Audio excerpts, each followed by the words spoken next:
সুলতান মাহমুদ গজনবী রহমতুল্লাহ আলাইহির ওয়াকিয়া দিয়ে আমাদের বুজুর্গরা দৃষ্টান্ত দেয়।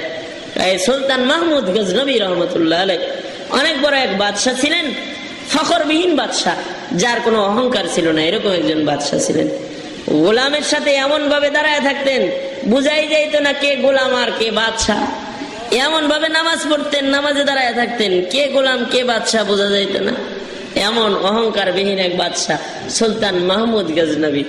एक ही सब में खड़ा हुआ है महमूद आयाज, ना कोई बंदा नवा और न कोई बंदा नवाज, ना कोई बंदा नवा और न कोई बंदा नवाज।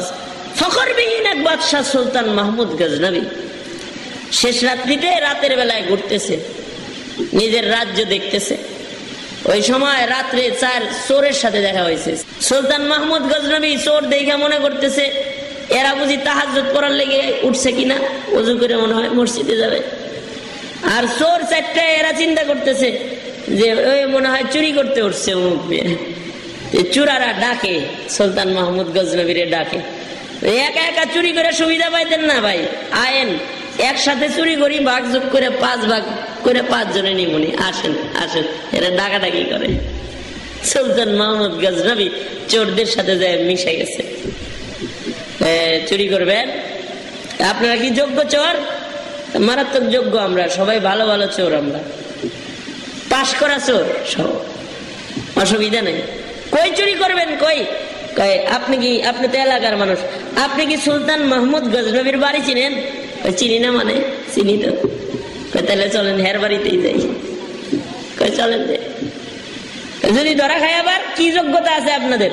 আমরা সবাই খুব পাশ করার যোগ্য চোর, ধরা খাওয়ার সম্ভাবনা কম এবং খুব আসানির সাথে কাজ করতে পারি। কেমনে, কি যোগ্যতা বলো? একজনে বলে আমার যোগ্যতা হলো আমার হাতে আমি যদি তালি দেই তাহলে তালা খুলে যায়, অত মেহনত করা লাগে না। তালার কাছে যায় তালি দেই তো তালা খুলে যায়। তোমার যোগ্যতা? আমার যোগ্যতা হলো আমার নাকে আমি ঘরের কোনায় যায় গ্রান নিলে বুঝি কোন ঘরের ভিতরে সোনা দানা টাকা পয়সা আছে। তার তোর যোগ্যতা কি? আমার যোগ্যতা হলো আমার চোখে আমি যদি রাতের অন্ধকারেও কাউরে দেখি তাহলে দিনের বেলায় তাকে আমি চিনি, চোখে যোগ্যতা।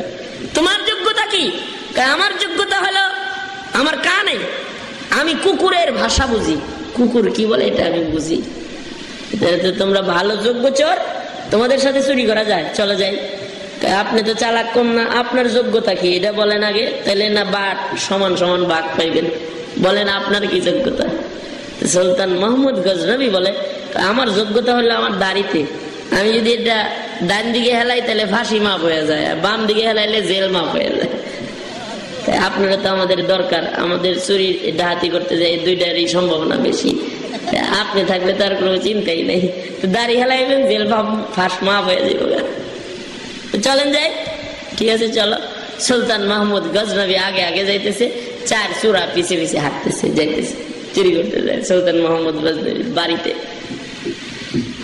বাড়ির ভিতরে ঢুকবে তো গেটের কাছে একটা কুকুর ঘেউ ঘেউ করতেছে। ওই যে একজন আছে যে কুকুরের ভাষা বুঝে, কুকুর কি বলতেছে জানেন? কুকুর বলে আয় বাড়ির লোকেরা সাবধান সাবধান, বাদশাহ মেহমান নিয়ে কিন্তু বাড়িতে ঢুকতেছে, সব সাবধান হয়ে যাও। যে কুকুরের ভাষা বুঝে যে, ও বলতেছে আগে জানতাম মানুষের মাথা খারাপ হয়, এখন দেখি কুকুরেরও মাথা খারাপ হয়। যাই চুরি করতে ও কয় মেহমান যায় বাদশার সাথে। পাগলা কারাতে পাঠান দরকার বেটা, কুকুরের দাঁতানি দেওয়া আরম্ভ করছে। আমরা যাই চুরি করতে, কুকুরের মাথা খারাপ। কুকুর কয় বাদশার সাথে যায়, বাদশার সাথে আছে তো এটা একটা গুরুত্ব দেয় নাই। ভিতরে ঢুকে গেছে, তালি দিছে, তালা খুলে গেছে, নাক দিয়ে গ্রান নিছে, সম্পদ কোন ঘরে আছে বাইর করে ফেলাইছে, ভিতরে ঢুকে পড়ছে। একেবারে বস্তা ভইরা 5টা গাঁটটি সুন্দর করে রেডি করছে। চোরাটা 5 জনে 5 গাঁটটি নিব।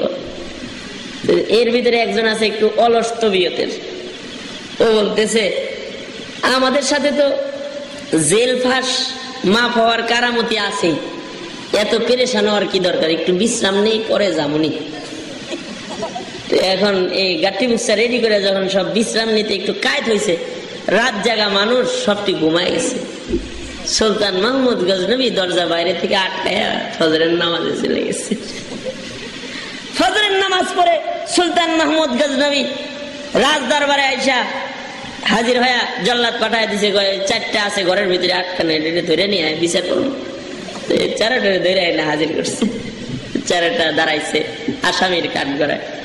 ওই যে এর ভিতরে একজন আছে রাত্রে দেখলে দিনে চিনে, ও এই তো আসামি হিসাবে দাঁড় করাও। ও দেখে হাসে, সবাই খুব চিন্তিত, কিন্তু ও খুব বেশি চিন্তিত না। ও বাদশার দিকে একবার তাকায় আর একবার নিজেদের বন্ধুদের দিকে তাকায়। একটু পরে বলতেছে, বাদশাহ আমি কিন্তু রাত্রে দেখলে পরে দিনের বেলায় চিনি। 4 জন ছিলাম না, 4 জন ছিলাম না, চোর ছিলাম মোট 5 জন। গাঠুরি 5টা রেডি করা আছে, 5 জন ছিলাম। বন্ধু হয়ে বন্ধুদের সাথে মশকরা কেন করেন? আপনি আমাদের বন্ধু, একসাথে না চুরি করলাম, একসাথে ছিলাম। আপনি থাকবেন রাজ সিংহাসনে, আমরা থাকবো আসামির কাঠগড়ায়। হয় না আপনার সাথে না রাতের বেলায় আমরা বন্ধু সুলভ ভাবে ঘোরাফেরা করলাম, আর এখন কিনা আমাদের বিচার করেন। সুলতান মাহমুদ গজনবী তার যোগ্যতায় খুশি হয়ে গেছে।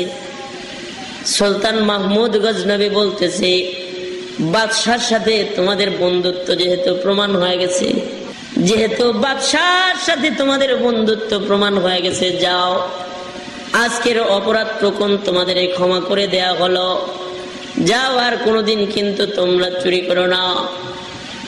বাদশা ক্ষমা করে দিয়েছে, সম্পর্ক প্রমাণ হয়েছে তাই মাফ করে দিয়েছে। চোরদের সর্দার যিনি চোখের পানি ফেলে কান্নায় ভেঙে পড়েছে, আর সে কান্না করতেছে আর বলতেছে, জিন্দগিটা নষ্ট করলাম। এক রাত্রিতে গজনবের বাদশার সাথে একটু সম্পর্ক হওয়ার কারণে রাজপ্রাসাদে চোর হিসেবে ধরা পইরাও যদি মাপ পাওয়া যায়, বাদশার সাথে পরিচয় হলে যদি চোরের অপরাধ মাপ হয়ে যায়, যদি ছাড়া পাওয়া যায়, যদি বাদশার বাদশাহ আহকামুল হাকিমিন আল্লাহর সাথে হায়াতে পরিচয় হওয়া যায়, তাহলে বিচারের দিবসে হাসরের কঠিন ময়দানেও জাহান্নাম থেকে মাপ পায় তো সোজা মালিকের বন্ধু হয়ে মালিকের জান্নাতে যাওয়া যায়। সুবহানাল্লাহ।